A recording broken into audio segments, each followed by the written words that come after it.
सहनो भुनक्तु सह वीर्यं करवावहै तेजस्विनावधीतमस्तु मा विद्विषावहै। ओम शांति शांति शांति। ये इनसे पूछ लो और निकल जाएगा सारा। ये इनसे पूछ लो, डाउनलोड कर लो, निकल जाएगा। ये पूरा कर देंगे। शंकरं शंकराचार्यं केशवं बादरायणं सूत्रभाष्य कृतौ वंदे भगवन्तौ पुनः पुनः।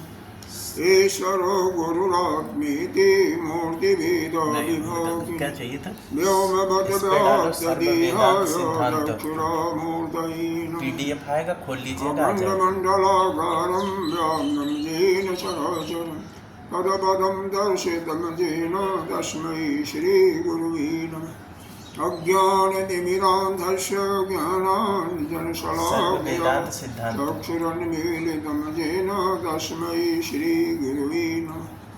गुरुर्ब्रह्मा गुरुर्विष्णु गुरुर्देवो महेश्वरः गुरुः साक्षात् परं ब्रह्म तस्मै श्रीगुरुवे नमः। त्वमेव माता च पिता त्वमेव बन्धुः च सखा त्वमेव वेदाद्रविणः त्वमेव सर्वं मम देवदेव। गजाननं भूतगणादिसेवितं कपितजम्बूफलचारुभक्षणं उमासुतं शोकविनाशकारकं नमामि गणेशगणपतिं। अनंत श्री विभूषित कदाराट पंचायती महानिर्वाणी अखाड़ा के वरिष्ठ स्वर्गीय ब्रह्मनिष्ठ महामंडलेश्वर एवं उत्तर प्रदेश संत समाज के अध्यक्ष सदगुरुदेव भगवान के चरणों में को विशाल यहाँ पर विराजमान कृष्ण चैतन्य जी भक्तियाँ सभी के अंतःकरण में साक्षात विराजमान आत्मस्वरूप में परमात्मा को नमन करते हैं। 92 श्लोक से पाठ करते हैं। वैराग्य रहिता एव यमालय किश्चन तित्रिपदे तापै मोहिता यपि पंडिता शमो दमो तितिक्षो उपरतिः श्रद्धा ततः परं समाधानम् इति प्रोक्तं खड़े वैते समादयः। वैराग्यरहिता एव यमालय केश्चन त्रिविधै तापै मोहिता यपि पंडिता।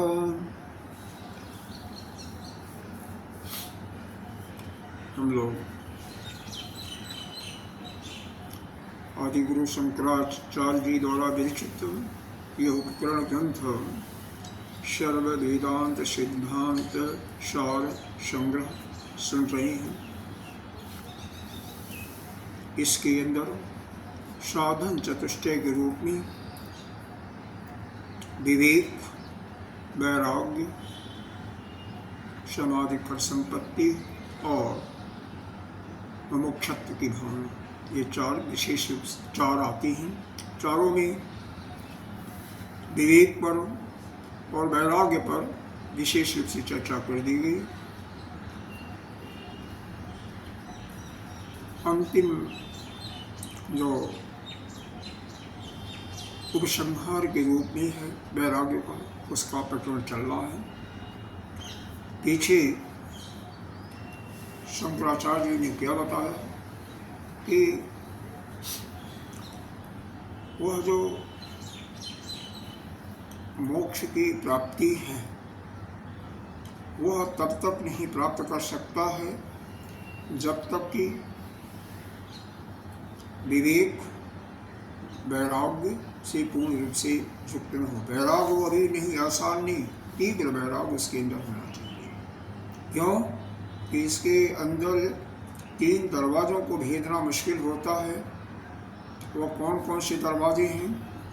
एक काम, दूसरा काम के रूप में है, धन के रूप में है, और व्हाट्सएप खोलो, उसमें लिंक भेजा हूँ, खोल लीजिए। हाँ ठीक। या ज्योति के रूप में। तो धन संपत्ति जिसको यहाँ पर कनक के नाम से दिया गया, कांता, जीवा और कनक। तो कांता मतलब पत्नी, इससे पूर्ण वैसे वैराग नहीं, इस पर विचार करके कि उसके कांता यानी किसी भी स्त्री के अंतर्गत। कितने नंबर श्लोक है? ये तो जनरल बता रहे हैं, 92 चल रहा वैसे। तो पीछे का जो बताया हुआ थोड़ा सा नहीं, इनके मैं खोल के दे रहा हूँ इसलिए पूछ रहा हूँ। तो उसके बारे में बताया गया, कांता के बारे में, कि उससे विचार करके उसके अंदर मल मूत्र विष्ठा दुर्गंध के अतिरिक्त कुछ नहीं ये है। वाला श्लोक है। ये वो ना अंतःकरण में काम क्रोध लोभ मद मोह मत्सरी भरा हुआ। 92। तो जब तक हम उसको विचार करके एक एक पर विचार करके तभी जा करके हमें उससे वैराग्य होता है। वैराग तभी हो सकता है जब एक एक उसके अवगुणों को, एक एक दोषों को विचार करें। इसी प्रकार से जिह्वा का यानी जो रसेंद्रिय है, जो हम भोजन ग्रहण करते हैं, उसके जो भी पदार्थ भोग में लेते हैं, एक उसके एक एक दोषों पर विचार करके उससे भी अपने को उपरति हो जाए।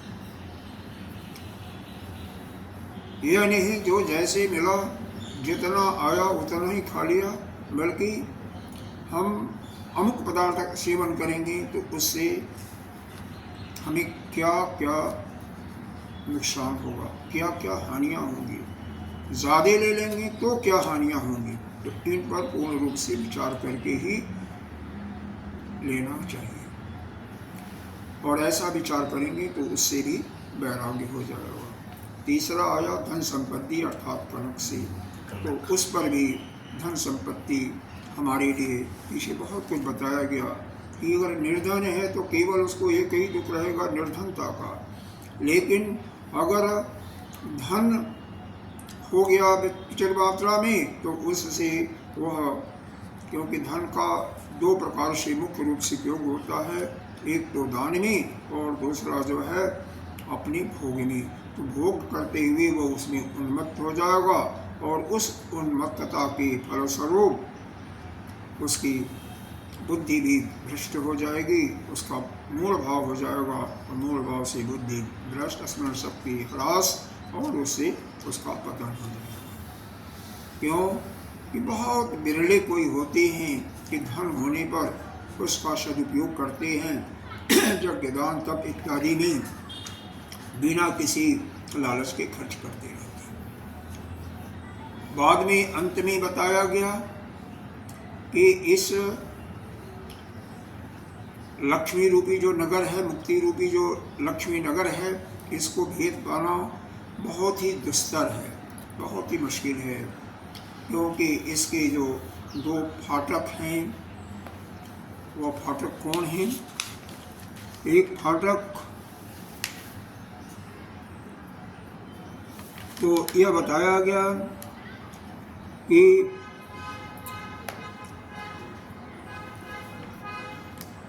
ज्योति ही है, और दूसरा फाटक धन है। क्योंकि यह दोनों फाटक इतने शक्ति के साथ बंधे हुए हैं, इतनी मजबूती के साथ, कि इनका भेद पाना मुश्किल है। कौन? ज्योति और दूसरा धन। यह 2 रूपी फाटक हैं जो कि मुक्ति द्वार के अंदर पहुँचने में बाधा, विशेष प्रकार से बाधा पहुँचाते हैं, और इन पर विजय पाना आवश्यक है। तीसरा है अर्गला के रूप में, यानी जो उसके आंकड़े होते हैं या सिटकिनी कहिए, उसके रूप में यह काम का वेग ही जो है वही इसका कुंडी है, आकुड़ा है, यहाँ पर इसका नाम दिया अर्गला। तो जब तक आप काम को, युवती को, और तीसरा यहाँ पर धन संपत्ति को, इन पर, इनके दोषों पर एक एक करके विचार करके इन पर पूर्ण वैराग्य नहीं प्राप्त कर लेंगे, तब तक वह लक्ष्मी मुक्ति रूपी जो लक्ष्मी रूपी जो मुक्ति का नगर है उसको पाना बहुत ही मुश्किल है। अब यहाँ पर बता रही हैं कि यदि, और इसका मतलब क्या हुआ, वैराग्य ही आवश्यक है ना, बिना वैराग्य नहीं, लेकिन वैराग्य केवल वैराग्य नहीं, विचार करके, एक एक के दोषों को विचार करके, चाहे वह पत्नी हो, ज्योति हो, धन संपत्ति हो, या तीसरा काम का भी, भोग वस्तुओं के जितने भी पदार्थ हैं उन पर एक एक के दोषों को विचार करके उनको, उनसे उपरति हो जाना, उनसे ऊपर उठ जाना, या उनसे पूर्ण वैराग्य प्राप्त कर लेना। यदि कोई वैराग्य नहीं करता है तो क्या होगा, उसका परिणाम क्या होगा? तो यहाँ पर बताते हैं कि वैराग्य रहिता एव यमालय इवालय। यमालय मतलब, यम का मतलब जमराज मृत्यु के देवता, आलय का मतलब घर। तो अगर इवालय, अगर उसका घर जमराज के जैसा भी सुरक्षित हो, जमराज के जैसा भी उसका घर हो, तो भी क्या होगा, क्लेशं त्रिविधै तापै मोहता, वह तीनों प्रकार के तापों से मोहित होकर के क्या होगा, कष्ट पाता रहेगा। कौन कौन ताप हैं? पहला शारीरिक ताप यानी भौतिक ताप या दैहिक ताप, जो कि आपके पड़ोसियों से, आपके परिवारजनों से, या अन्य लोगों से जो आप कष्ट पाते हैं। दूसरा दैविक, देवताओं के माध्यम से, जैसे तूफान आ गया, अतिवृष्टि हो गई, सूखा हो गया, भूकंप आ गया, इनसे दैवी कोई विपदा, कोई महामारी फैल गई जैसे कोरोना फैला हुआ था। तीसरा है आध्यात्मिक, सब कुछ ठीक ठाक होते हुए आपका मन नहीं कर रहा काम करने का, मन नहीं आ रहा कि हम चलें, सत्संग सुने, और या हम मोक्ष रूपी जो श्री लक्ष्मी है, उस नगर है, उसको हम प्राप्त करें। तो जब आप मन ही नहीं करेगा तो फिर कोई बात ही नहीं, तो इसको आध्यात्मिक दुख कहते हैं। तो इस प्रकार से यह तीनों तापों से वह ग्रसित ही रहेगा, चाहे वह कितना भी मजबूत यमराज जैसे अपना घर क्यों नहीं बना रहे, वैसा भी रहेगा। तो भी ऐसा कौन कहता है? पंडिता, पंडित लोग कहते हैं, विद्वान लोग कहते हैं। और विद्वान कोई भी हो और उसके अंदर भी वैराग्य न हो, तब भी उसको संभव नहीं है। एक काशी के बहुत बड़े वेदांत के विद्वान थे, छोटा सा दृष्टांत देगा, बहुत बड़े विद्वान थे, बहुत अच्छा पढ़ाते थे, पढ़ाने की शैली श्रेष्ठतम शैली थी, आजकल नहीं है। ज्ञान भी पूरा भरा पड़ा था, लेकिन वैराग्य नहीं था, वैराग्य नहीं था। मोक्ष को कैसे प्राप्त कर सकते हैं? बिना वैराग्य के तो मोक्ष प्राप्त नहीं होगा, यही लिखा हुआ है। तो क्या किया, उनका एक बालक जो था, एक लड़का जो था, एक ही लड़का था। अब किसी महात्मा के चूंकि वेदांती हैं, तो वेदांत में जो वेदांत के प्रकट विद्वान संत लोग आते हैं, उनसे उनका साथ होता रहता था। तो किसी संत का साथ पा करके वो चल दिया, संन्यास तो नहीं लिया था, लेकिन उनके साथ चला गया। और पंडित महाराज बहुत दुखी हो गए। किसी संत ने कहा, भैया क्यों दुखी हो रहे? आप तो वेदांती हो, पक्के वेदांती हो, आप बच्चों को भी, हम सभी को पढ़ाते हो, हम लोग भी आपका ज्ञान लेते हैं। कहते हैं पढ़ाने की बात, समझाने की बात अलग है, लेकिन मेरे को तो मेरा लड़का चाहिए। माया मोह। हाँ, वैराग्य नहीं था, वैराग्य नहीं था। अब जैसे अगर यह सब जो कुछ है हम अच्छी तरीके से जान लें, अपने अंदर बैठा भी लें, लेकिन जो हम हमें सुनाया जा रहा है, हमें भगवान शंकराचार्य जी ने सुनाया है, बताया है, उसका पालन न करें, उस रास्ते पर न चलें तो सब बेकार है ना। समय का भी खर्च है और बाकी और इस संदर्भ में जो कुछ आपका डिस्टर्बेंस है वह सब डिस्टर्बेंस ही रहेगा, आपके लिए कोई फायदामंद नहीं है। आप कितना चाहे उसके मान लीजिए कोई पढ़ने के लिए कहीं अच्छे जगह जाता है जहाँ पर अच्छा वेदांती कोई है, गुरु हैं, और वहाँ पर रह करके बहुत कुछ खर्चा करके पढ़ता भी है, लेकिन जिन जिन दोषों को बताया है तो विचार नहीं करता, उस रास्ते पर नहीं चलता, तो सब सारा उसका किया हुआ वही चीज़ है। तो चाहे वो पंडित भी हो यानी विद्वान भी हो, वैराग्य से लेकिन रहित है, उसके अंदर वैराग्य नहीं है, तो उसका घर कैसा भी हो, चाहे जमराज जैसा भी हो, तो भी वह तीनों तापों से ग्रसित ही है, सांसारिक ताप से भी, देवताओं के ताप से भी और आध्यात्मिक ताप से भी। इसका मतलब यह नहीं है, तापों को सहन करना चाहिए, लेकिन कितना, अगर उसका दवा है कोई, जैसे घुटने का दर्द हो रहा है, किसी को कमर में दर्द हो रहा है, किसी का सांस फूल रही है, तो वही दवा है, दवा करो।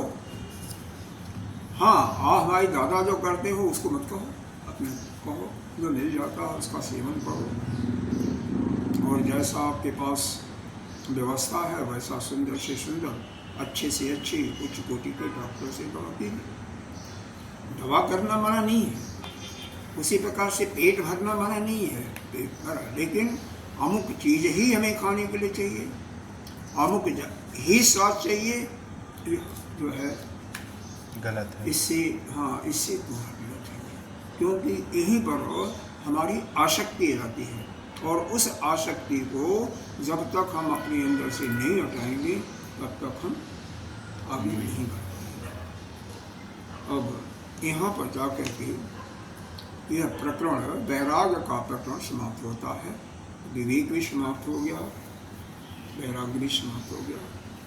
अब तीसरा जो साधन चतुष्टय का पाठ है, समाधि खट संपत्ति, तो समाधि खट संपत्ति के बारे में विचार करेंगे। अब यह शुरू हो रहा है, और इस साधन चतुष्टय वेदांत पढ़ने के लिए बहुत ही जरूरी है, जिसके अंदर यह जो करीब 20 दिन हो, 20वां दिन है शायद, यह जो बताया जा रहा है इसके बारे में ज्ञान उसको नहीं है तो वेद समझ ही में नहीं आएगा, वेदांत समझ में नहीं आएगा। इसीलिए यह पहले हम लोग छोटी छोटी पुस्तकें पढ़ाया गया था, गुरुदेव ने पढ़ाया था, तब तो बहुत आत्मबोध में पढ़ाया था, और उसी को यहाँ पर विस्तार से लिया गया है वही चीज़, लेकिन उसको विस्तार से समझाया गया, बहुत विस्तार से समझाया गया, वैसा वहाँ पर विस्तार से नहीं समझाया गया।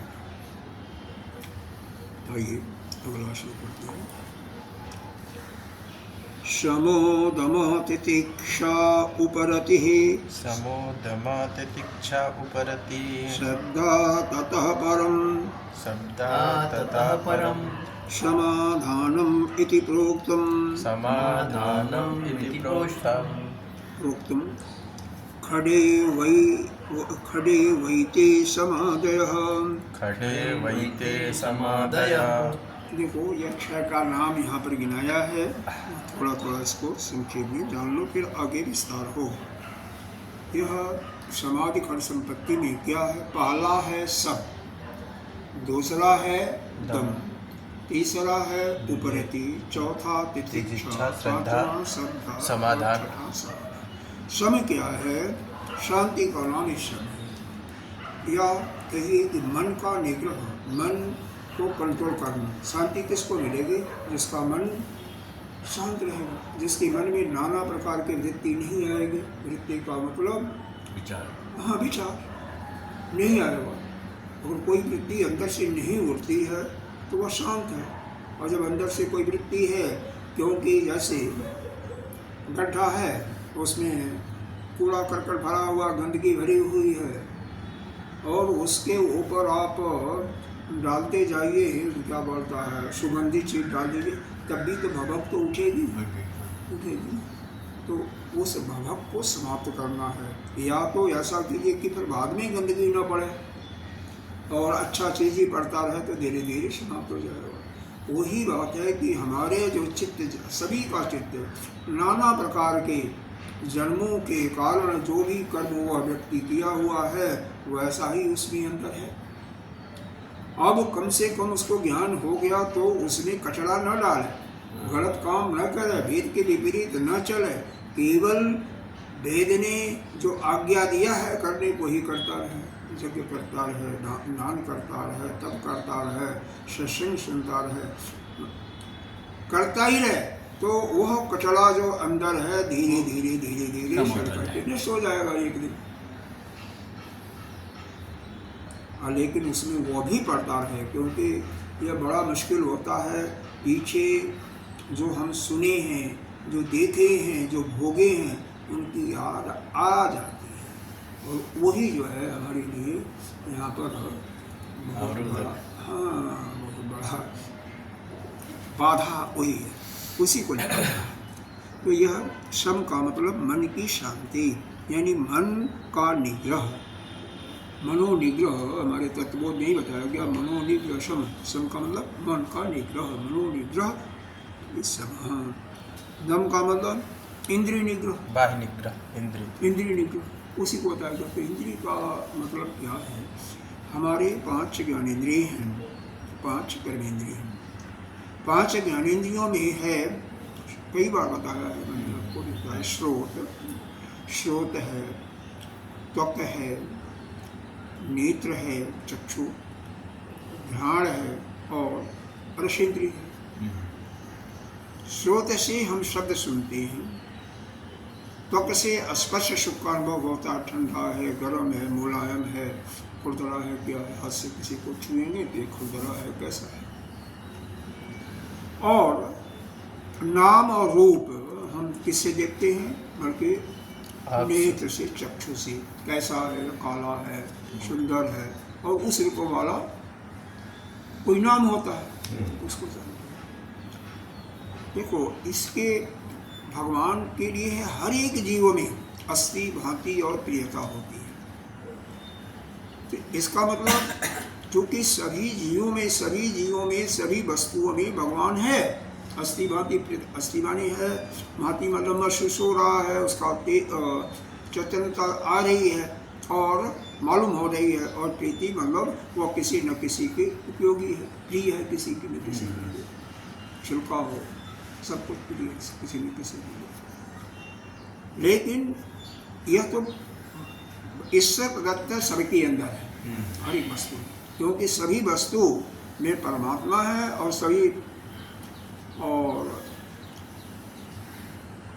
परमात्मा में सभी वस्तु भी है, सब कुछ परमात्मा में है और परमात्मा भी सबके अंदर है। लेकिन रूप नाम ये हमारा संसार है। तो रूप हम नेत्र से देखते हैं, उससे हमें नाम की भी अभिव्यक्ति हो जाती है। घ्राण इंद्रिय से हम सुगंध देखते हैं, दुर्गंध है या सुगंध है, और जीवा से हम रसना चखते हैं, किसी चीज़ को खाते हैं, स्वाद लेते हैं। इन 5 इंद्रियों में सबसे प्रथम नंबर पर हमारा नेत्र और श्रोत आता है, जिह्वा और श्रोत, इन्हीं से हमें संसार में जाते हैं। अरे श्रोत इंद्रिय कानों से सुन करके, 2 आदमी बातें कर रहे हैं, हमारा कान खुला हुआ है, उनकी बातें आ रही हैं, सुन करके हम संसार में चले जाते हैं। देख करके नेत्र हमारे बहिर्मुखी ही हैं, तो देखते रहते हैं क्या आया क्या नहीं आया, और उससे संसार में चले जाते हैं। तीसरा, हमने भोगा हुआ है, चाहे इन इंद्रियों के माध्यम से, कर्मेंद्रियों के माध्यम से या जीवा के माध्यम से, तो जो भोगा हुआ उसका याद करके यही 3 रास्ते हैं। कर्मेंद्रिय में भी ये जो जनेंद्रिय है ना, यह भी कई संत कहते हैं कि यह भी एक 6ठी ज्ञानेंद्रिय के रूप में लेना चाहिए। ज्ञानेंद्रिय है नहीं, है कर्मेंद्रिय, लेकिन सबसे बड़ा पतन में डालने वाली जनेंद्रिय है। जो कुछ आपने पढ़ा है, युवती पढ़ा है, कांता पढ़ा है, उसमें क्या है, यही तो है। ये मुख्य रोल, मुख्य पार्ट अदा करती है आदमी को पतन के गर्त में डालने के लिए। काम का मूल जो यहाँ पर यही पीछे बताया गया कि काम ही जो है अनर्थ का मूल कारण है। काम काम कामना काम कामना, समझ और कामना तो वहीं से आती है ना। सुना देखा तो ठीक है, आप यहाँ से ज्ञानेंद्रिय से देखते हैं, लेकिन भोगी हुई कामना तो वहाँ से याद आपको आती है, मन बुद्धि के द्वारा, मन के द्वारा, उनकी मन ही सबसे पास में है। तो हमें हर एक इंद्रियों पर, वाणी जो है, पहली कर्मेंद्रिय वाणी है, तो वाणी से जो कुछ बोलते हैं उन पर कंट्रोल करना भी बहुत जरूरी है, वाणी भी। तो इस प्रकार से हाथ और पैर तो खैर ठीक है, अब हाथ भी किसी का छूट ही जाता है तो भी नहीं ठीक है, तो कर्मेंद्रिय भी, इन पर सब पर कंट्रोल, यानी दसों इंद्रियों पर कंट्रोल, निग्रह, इंद्रिय का पर निग्रह करना, इंद्रियां अपनी वश में हो, उसी को हम दम कहते हैं। उपरति तीसरा है, उपरति। हम विषयों से बिल्कुल ऊपर उठ जाए, किसी विषय में हमारा कोई दिलचस्पी न हो, क्योंकि इन इंद्रियों का भोग वस्तु है, विषय उसी में जाती है, हर एक इंद्रिय उसी में जाती है। तो कोई भी इंद्रिय विषय में अपने विषयों में न जाए, यानी उससे हम ऊपर उठ जाए, ऊपर रहती बिल्कुल शांत हो गए। और क्या है, तितिक्षा, यह सम और दम का पालन करने में, यानी मन को कंट्रोल करने में, इंद्रिय को कंट्रोल करने में, इंद्रिय निग्रह करने में जो दुख होता है, जो पीड़ा होती है, उसको भी हम सहन करें। जैसे मान लो कमर में बहुत तेज दर्द हो रही है, दांत में दर्द हो रहा है, नेत्र में दर्द हो रहा है, तो दवा तो करना ठीक है, लेकिन पीड़ा को सहना। मिल गया जो भोजन के लिए, उसी में संतुष्ट रहना, और उसको जैसे कड़वा हो गया, कई बार नमक ज़्यादा हो गया, उसको कहने से कोई लाभ नहीं है, उसको कई लोग, पता नहीं आपने देखा नहीं देखा है, हमने देखा है घर के बड़े लोग क्या करते थे, घर के बड़े लोग अगर आ गया नमक ज़्यादा है, उनके अनुसार नहीं बना, थालियाँ फेंक देते थे। क्या करते थे? फेंक देते। और जो बनाने वाला है अगर बैठा है तो ये सब बहुत गलत है। अरे बहुत लोग करते हैं ऐसा, करते हैं, पर उनकी दुर्गति हो जाती है, अन्न का अपमान करने वाला होता है, लेकिन ये सब बहुत ही गलत है, बहुत ही, मतलब एक जघन्य काम है, ठीक नहीं है, बिल्कुल नहीं ठीक है, निंदा की जाती है। अरे भाई, अगर मान लो नमक ज़्यादा है, पानी डाल लो, ठीक है, मिर्चा ज़्यादा है तो दही नींबू खट्टा से सेवन करके वो ठीक हो जाएगा, मीठा है ज़्यादा तो भी नमक पानी डाल करके ठीक हो जाएगा। हर एक का उपाय है ना, उसका उपाय कर लो। नहीं कुछ है ना खाओ, खुद बना लो, हाँ दोबारा कर लो, कोई बात नहीं। ये तो सब वैसे भी मिट्टी है, मिट्टी नुकसान हो जाता क्या, और आपके लिए आप नहीं खा पाते, किसी दूसरे के लिए वही अमृत होगा, वो खा लेगा, उसमें क्या बात है। तो आगे देखो, ऊपर रहती तितिक्षा हो गया। श्रद्धा, श्रद्धा के लिए बताया, ये श्रद्धावान लगते गण, और हमारे शास्त्र में बताया गया है कि तत्वबोध में कि गुरु शास्त्रेषु वाक्येषु सत्य बुद्धि, इसी को श्रद्धा करते हैं। गुरु और शास्त्र जैसे वेद यह है, इस इन्होंने जो कहा है, शास्त्र में जो लिखा हुआ है, उसके प्रति क्या सत्य बुद्धि है, या उसको एज इट इज, जैसा है वैसे ही मान लेना, जैसे गुरुदेव ने कहा वैसे ही उसको स्वीकार कर लेना, यही श्रद्धा है। इसीलिए गीता जी में कहा गया श्रद्धावान लक्ष्य। और वहाँ पर लेकिन साथ में और श्रद्धावान लगते ज्ञानम, वहाँ पर यह है कि इंद्रियों पर जिसका कंट्रोल भी होता है। हाँ, अच्छा, इसके बाद अंतिम है समाधान। समाधान का मतलब एकाग्रता से आता है, आपका मन उस एक तत्व में लग गया। एकाग्रता कभी होगी ना, जब उस एक तत्व है और वही तत्व हर जगह है, ब्रह्म उसमें लग गया। बस ये सब संसारी चीज़ों से सबसे ऊपर उठ गए और आपका मन एक जगह स्थिर हो गया, एकाग्र हो गया। कई संत समाधि के रूप में लेते हैं, लेकिन ऐसा नहीं हमारे शास्त्र में उसको। बस आपका सब काम हो गया, आपका मन परमात्मा से जुड़ गया। बस परमात्मा से आप अपने मन को जोड़ लो। बस तो यह 6 चीज़ें हो गई। अब इन्हीं पर आगे विचार किया जाएगा, बहुत विशेष रूप से इन पर विचार किया जाएगा। अगला श्लोक देखिए। एक वृत्तेव मनसः स्वलक्ष्ये नियते स्थितिः क्षमा इति उच्यते सद्भिः समलक्षणभेदभिः। कह रहे हैं सम किसको कहते हैं, सम की परिभाषा दिया। अब मान लो पहले सम लेंगे, सम का विस्तार करेंगे, फिर बाद में दम लेंगे, हर एक का विस्तार होता जाएगा। एक हफ्ते का कम से कम पूरा चलेगा। सम तो सम कह रहे हैं एक वृत्ति मनसः, यानी मन जो है एक वृत्ति पर ही स्थित हो रहा है। जैसे परमात्मा पर हो गया, परमात्मा के बारे में चिंतन कर रहे हो, क्योंकि हमारे अंतःकरण से क्या है, एक नहीं कई वृत्तियाँ उड़ती रहती हैं, तो उनमें से केवल एक ही वृत्ति और सतवृत्ति हो तो सबसे अच्छा है। सतवृत्ति का मतलब उस भगवान का के रूप का, उनकी लीला का, उसका ज्ञान करता हुआ। तो इस प्रकार से हमारा मन जो है एक वृत्ति, केवल एक वृत्ति जो अलक्ष्य है, हमारा लक्ष्य तो वही है ना, परमात्मा का मिलन या अपना स्वरूप में स्थिति, तो अपने स्वरूप में स्थिति का ही चिंतन करता है। नियत स्थिति, नियत स्थिति माने अटल भाव से, बिल्कुल पक्का हो जा, वहाँ से हटे नहीं।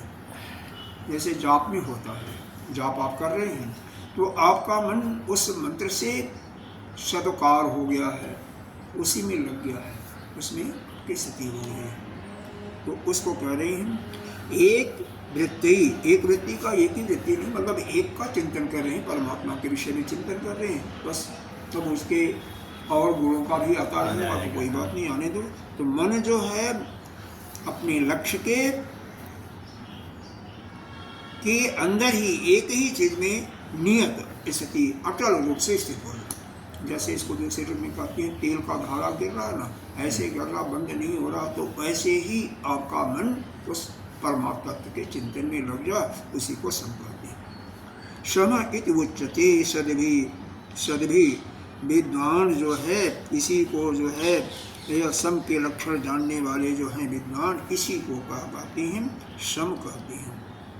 और क्या है, सम लक्षण भेद ही, इसी नाम से इसको कहा जाता है।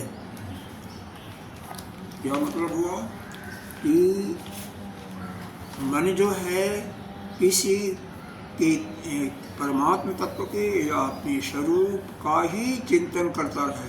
एक विषय एक ही है, एक ही का एकत्व, मतलब एकत्व स्थापित हो जाए। दूसरे शब्दों में कह सकते हैं आप कि आपका उस परमात्मा से एकत्व हो गया, अद्वैत भाव हो जाए। नहीं, देखो इस सृष्टि में उस परमात्मा के सिवा और कुछ नहीं है, ब्रह्म के सिवा कुछ नहीं है, तो ऐसी स्थिति बन जाए आपका, तो भी आप क्या है सबका पालन। मन भी स्थिर रहेगा, मन किसी से आपको भय नहीं होगा, किसी का चिंता नहीं होगा, किसी पर आपका क्रोध नहीं होगा, किसी से प्रेम नहीं होगा, क्योंकि एक ही तो है।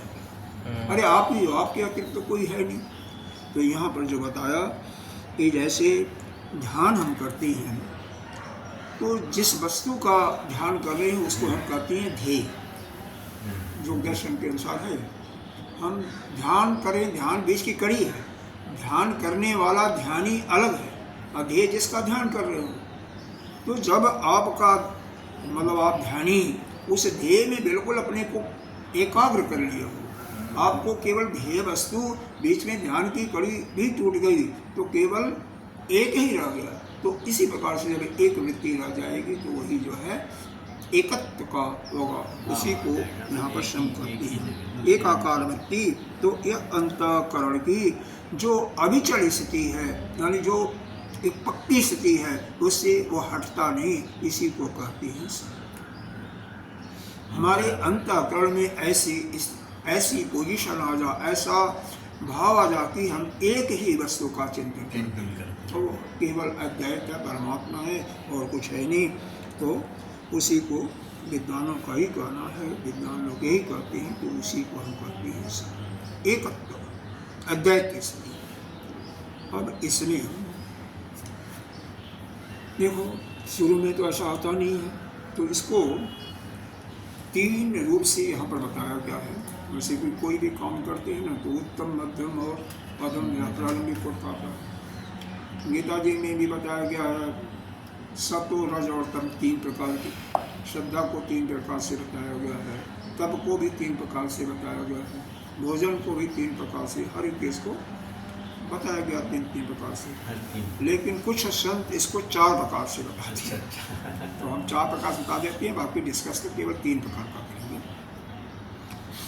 पहला यह है कि जो जिसके अंदर ऐसा उस ज्ञान को, अद्वैत का ज्ञान जिसके अंदर पक्का हो गया, मतलब उस ब्रह्म के अतिरिक्त और कोई नहीं है, उसमें पक्का हो गया, यानी वह अब संसार से उसका चित्त बिल्कुल हट गया, संसार का कभी चिंतन नहीं करेगा। लेकिन देखिए यहाँ पर सतर्क रहिए, आपकी आंखें खुली हैं, यह कान भी खुले हैं, ये तो संसार में ही जा रहे हैं, संसार के तरफ उन्मुख है ना। कृष्ण, अर्जुन ने कृष्ण कहा चंचल मना, क्या कैसे, चंचलम ही मना कृष्णा प्रमाथि बलवदृढ़म, चंचलम ही मना कृष्ण। तो मन इतना चंचल है, बिना कहे हुए बारंबार चला जाता है, कैसे इसको कंट्रोल करें। और शायद बताया था कि इसका 2 ही दवा है, अभ्यास और वैराग्य। वैराग्य करो और वैराग करके उसका बारंबार अभ्यास करो। यह 2 दवा, 2 सूत्र जो है, यह एक ही सूत्र है, अभ्यास और वैराग्य। मन को एकाग्र करने के लिए यह योग दर्शन का सूत्र है।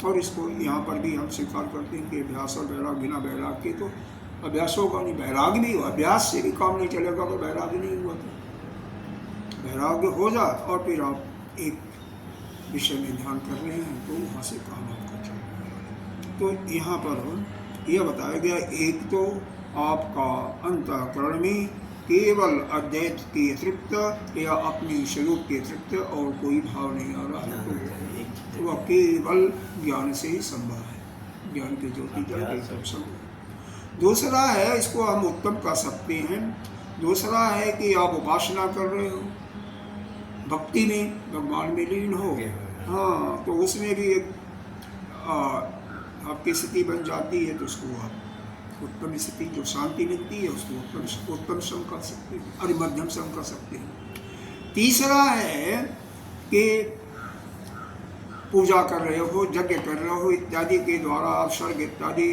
प्राप्त करके अगले ही जन्म में से ही जो शांति आपको मिल रही है, या पूजा करने से जो शांति मिल रही है, अब रुद्राभिषेक करते हो बाद में मन शांत होता है ना, पूजा करते हो, कीर्तन करते हो, मन शांत होता है ना, तो उससे जो शांत हो रहा उसको प्रारंभिक कोड कहिए, यहाँ पर अधम नाम दिया गया, एक निचले स्तर का। और उससे भी अधमाधम, जो संसार में आप भ्रमण करते हो, आपके इंद्रिय, ऐसे अच्छा भोजन मिल गया तो कुछ सुख तो मिलता है ना, यहाँ पर नहीं देखोगे, उसको अधमाधम कहते हैं।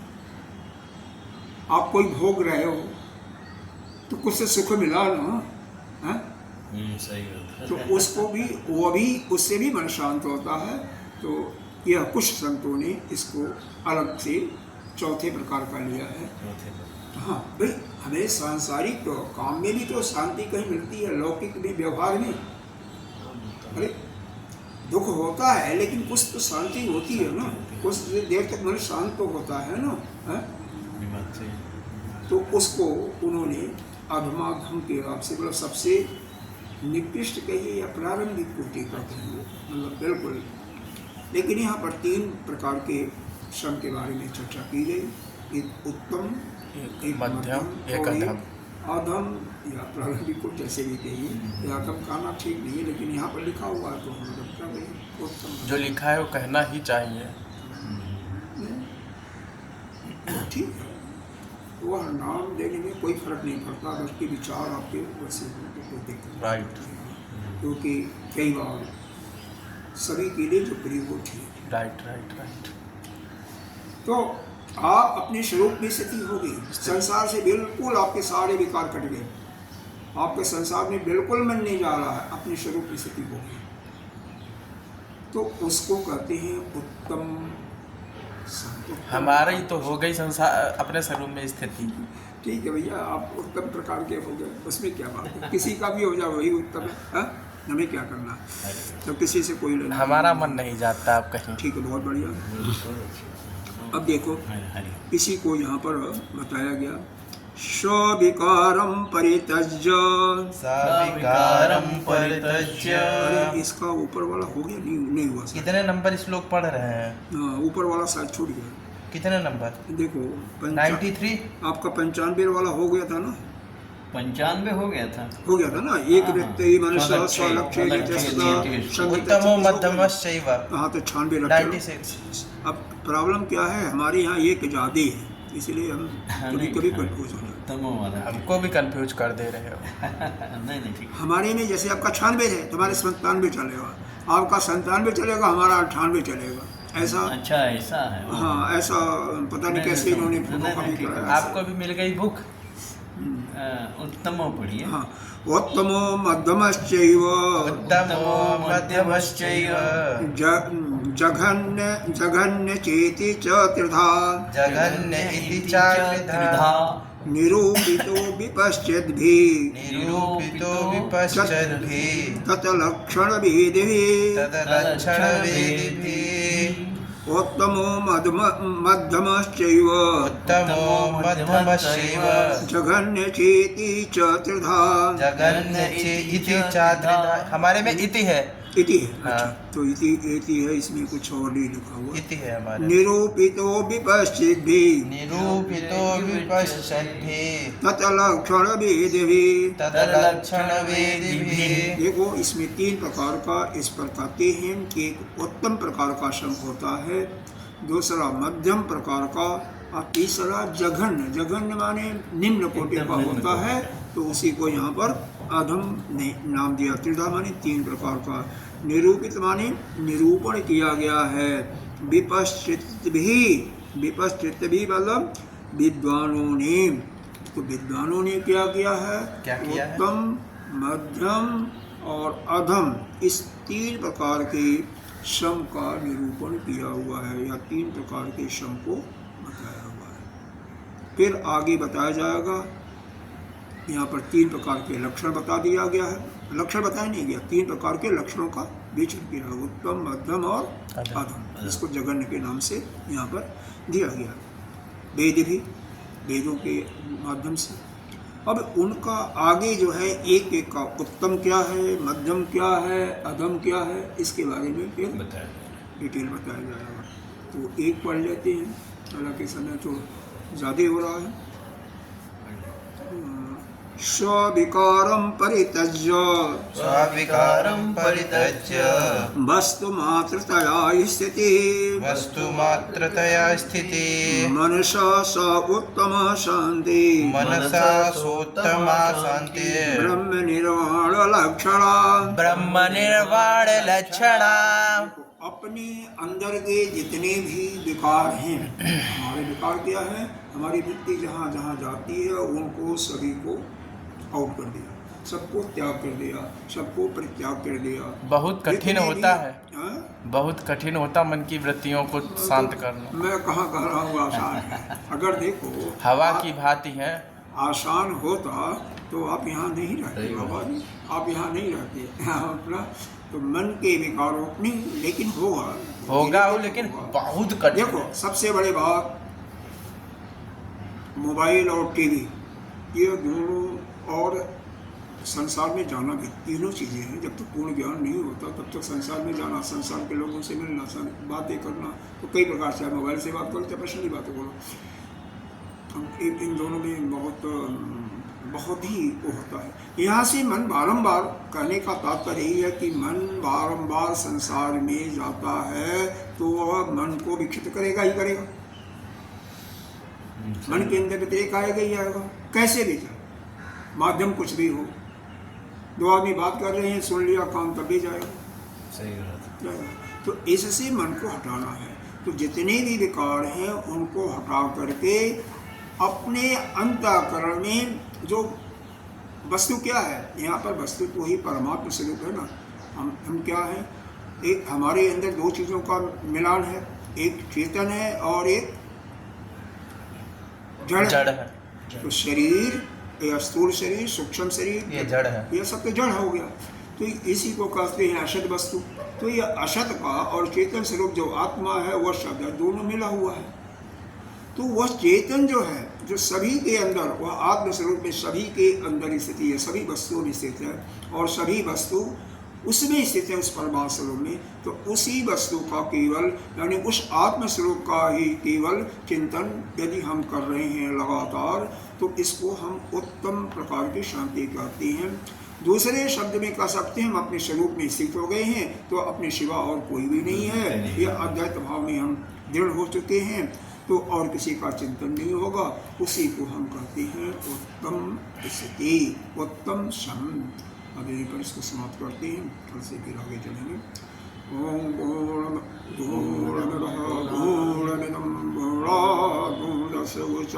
पूर्णस्य पूर्णमादाय पूर्णमेवावशिष्यते। ओम शांति शांति शांति।